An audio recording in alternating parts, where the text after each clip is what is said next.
عيننا اتي زبالة هيابنا እዩ ግን ብዘይፍለጥ መንገዲ ብናይ ገዛ ርእስና ኣመጋግባ ቀስ ብቐስ ነቲ ናይ ምርኣይ ዓቕምና ነደኸሙ ሓሊፉ ተሪፉ እውን ናብ ዕውራን ነምራሕ ከይንህሉ ሰላምን ጥዕናን ኣብ ዘለኽምዎ ፍርና ዓለም ይምነዩ ሎሚ ብዛዕባ ሓደ ወሳነ ርእሰ ክንዘራረብ ኢና ዓይንና ንባዕሉ ክሕድስ ዝተጎድኡ ደም ሰራዊር ክጽግንን ብሓፈሻ ካብ ከቢድ ሓደጋ ክድሕንን ዝሕግዙና ፍቱን ዝኾኑ ተፈጥራዊ ምግብታት ሒዘልኩም መፅእ ኣለኹ ብፍላይ እዞም ምግብታት እዚኦም ነቲ ንዓይንና ዘጥፍእ አንጂኦጀነሲስ ዝበሃል ከቢድ መስርሕ ጠጠው ናይ ምባል ዓቕሚ ኣለዎ ንሳቶም እንታይ እዮም ፈፂምና ክርሕቆም ዝግብኡ ሰለስተ ዓይነታት ምግብታት ኣየኖት እዮም መልሱ ኣብዛ ቪድዮ ክንርኢ ኢና ቅድሚ ምጅማርና ግን ፍልጠተይ ከይበቐኹ ከም ዘመሓላልፈልኩ ንስኻቱም እውን ከይበቐኹም ነዛ ቪድዮ ላይክ ክትገብርዋ ብትሕትና ይሓትት ናይ ንስኻቱም ላይክ እዛ ቪድዮ ናብ ብዙሕ ሰብ ክትበፅሕ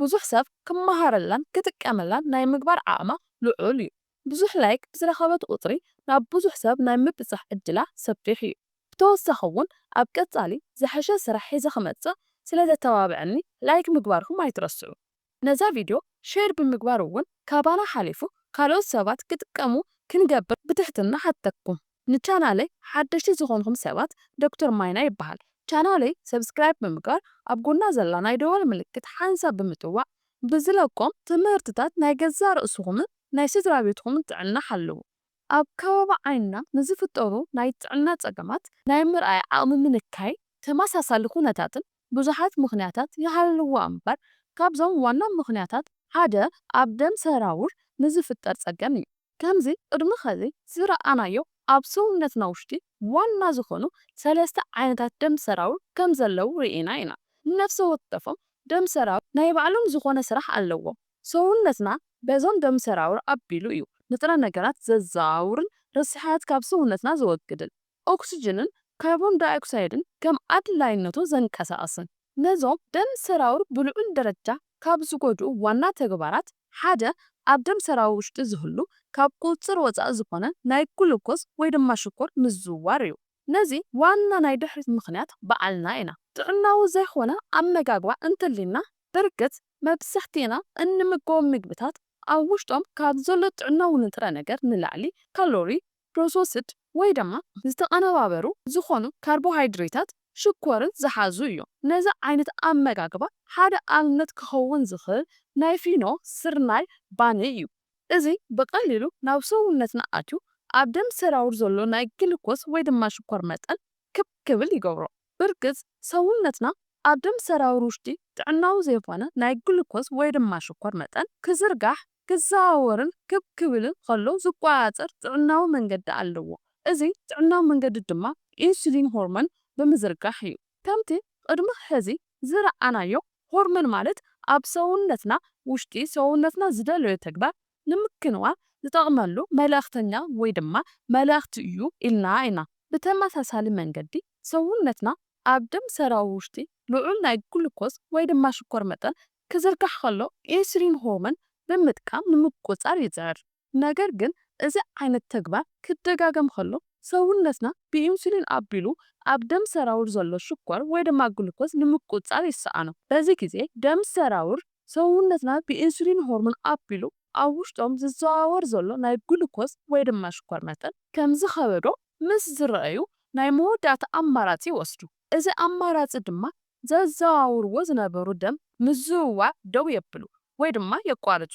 በዚ ግዜ ሰውነትና እኹል ዝኾነ ናይ ደም ዝውውር ኣብ ውሽጢ ይካየድ ከም ዘየለ ምስ ረአየ ናይ ሓይሊ ሕፅረት ከጋጥመኒ እዩ ኢሉ ብምፍራሕ አንጂኦጀነሲስ ተባሂሉ ዝፅዋዕ ማለት እውን ሓደሽቲ ደም ሰራውር ምምራትን ምፍጣርን ስራሕ ይከናውን ስለዚ ከምዚ ዓይነት ተግባር ኣብ ዓይንና ከባቢ ክሰት ከሎ ብልዑል ደረጃ ናይ ምርኣይ ዓቕምናን ዓይንናን ይጉዳእ ስለምንታይ እዩ ከምዚ ዓይነት ፀገም ዘስዕብ ዓይንና ኩዕሶ ዝመስል ቅርፂ ዘለዎም ምስ ኣእምሮ ሓቢሩ ኣብ ውሽጢ ርእሲ ዓፅምና ዝርከብ ናይ ሰውነት ክፋል እዩ ኣብ ድሕሪት ዓይንና ዝርከብ ክፍሊ ዓይንና ረቲና ይበሃል እዚ ረቲና ብቐጥታ ምስ ኣእምሮና ዝተሓሓዘን ዝራኸብን እዩ ረቲና ዝተሰርሐ ካብ ኒውሮን እዩ ናይ ውሽጢ ኣዕምቕና እንተሪኢናዮ ካብ ብሬን ወይ ናይ ኣእምሮ ህዋስ ሴልስ እዩ ተሰሪሑ እዚ ረቲና ኢልና እንፅውዖ ናይ ዓይንና ክፋል ምስ ኣእምሮና ካብ ምርኻብ ሓሊፉ ምስ ደም ሰራውር ቀጥታዊ ምትእስሳር ዘለዎ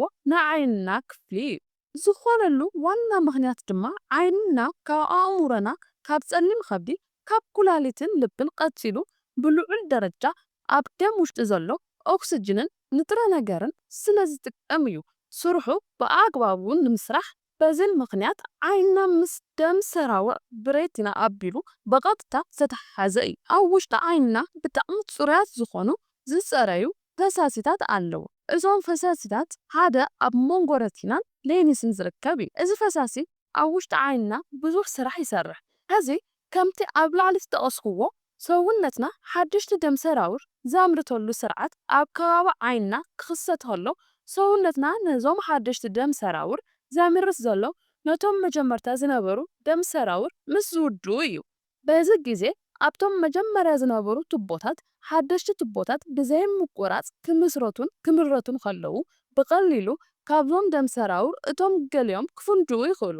እዞም ደም ሰራውር ክፍንድኡ ከለዉ ብቐሊሉ ደም ናብ ዓይኒ ክፍልና ይኣቱ። ቅድም ኢለን ዝተቐስኩልኩም ብጣዕሚ ንጹሃትን ጽሩያትን ዝኾኑ ፈሰስትታት ብቐሊሉ ደም ክሕወሶም ክኣትዎም ይኽእል። እዚ ዓይነት ምሕዋስ ደም ብልዑል ደረጃ ንዓይኒ ይጎድእ፣ ናይ ምርኣይ ዓቕምና የንእስ፣ ክብል ከሎ ድማ ንዓይኒ ከጥፍኦ ይኽእል። በዚ ምኽንያት እዩ ሕማም ሽኮር ዘለዎም ሰባት ኣብ ከባቢ ዓይኒ ዝፍጠር ናይ ምርኣይ ጸገም ናይ ምቅላዕ ዕድሎም ልዑል ዝኸውን። ኣብዛ ናይ ሎሚ ቪድዮ ዝተወሰኑ ምግብታት ኣብ ውሽጦም ዝሓዝዎ ንጥረ ነገራት ቀዳማይ ከምዚ ዓይነት ጥዕናዊ ዘይኮነ ናይ ደም ሰራውር ምምራት ከይህሉ ናይ ምቁፅጻርን ምክልኻልን ስራሕ ይሰርሑ። ብኻልኣይ ደረጃ ደም ዝዘዋወረሎም ቱቦታት ናይ ምሕዳስን ጥዕኖም ናይ ምሕላውን ስራሕ ይሰርሑ። በዚ ዓይነት መንገዲ ንዓይንና ብልዑል ደረጃ ይሕግዙ። ንዓይንና ዝጠቅም ኣመጋግባ ብቐጥታ ንኣእሙሮና ይጠቅም። ንዓይንና ዝጎድእ ዝኾነ ነገር ብቐጥታ ንኣእሙሮና ይጎድእ። ከምዚ ዓይነት ምስ ደም ሰራውር ተተሓሒዙ ኣብ ዓይንና ክፍጠሩ ዝኽእሉ ጸገማት ጥዕናዊ ካብ ዘይኮኑ ኣመጋግባ ብተወሳኺ ብኻልኦት ምኽንያታት እውን ክኽሰት ይኽእል እዩ። ኣብ ናይ ሎሚ ትምህርትና እንጠቕሶም እዞም ምግብታት እዚ ናይ ምክልኻል ዓቕሚ ኣለዎ።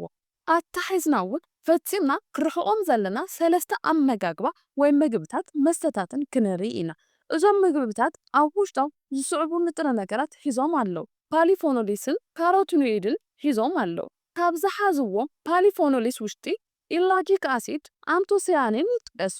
ካብ ዝሓዝዎም ካሮቲኖይድ ድማ ዚያዛንቲንን ሉቲንን ሒዞም ኣለዉ። እዚኣቶም ብሓፈሻ ባዮ አክቲቭ ኮምፓውንድስ እዮም። ብተፈጥሮ እዞም ኣብ ታሕቲ ዝተቐሰሙ ምግብታት ውሽጢ ዝርከቡ ንዓይንና ኣዝዮም ጠቐምቲ ዝኾኑ ንጥረ ነገራት እዮም። ዓይንና ንባዕሉ ክሕድስ ምእንታይ ከም ግብኣት ከገልግሉ ኣብ ላዕሊ ዝተቐስኽዎ ጥዕናዊ ዘይኮነ ናይ ደም ሰራውር ምምስራትን ምፍጣርን ይከላኸሉ። ብሳልሳይ ደረጃ ናይ ደም ሰራውር ጥዕና ይሕልው። ነዞም ንጥረ ነገራት ኣብዞም ዝስዕቡ ምግብታት ንረኽቦ። ቀዳማይ ኣብ ካውሎን ኣሕምልትን። ካብዞም ካውሎን ኣሕምልትን ብሮኮሊ፣ ናይ ዕምባባ ካብሎ ከይልን ውሽጢ እዩ። ካልኣይ ንምግቢ መቐረት ንጥቀመሎም ዝስዕቡ ግብኣታት ውሽጢ እውን ነዞም ንጥረ ነገራት ንረኽቦ።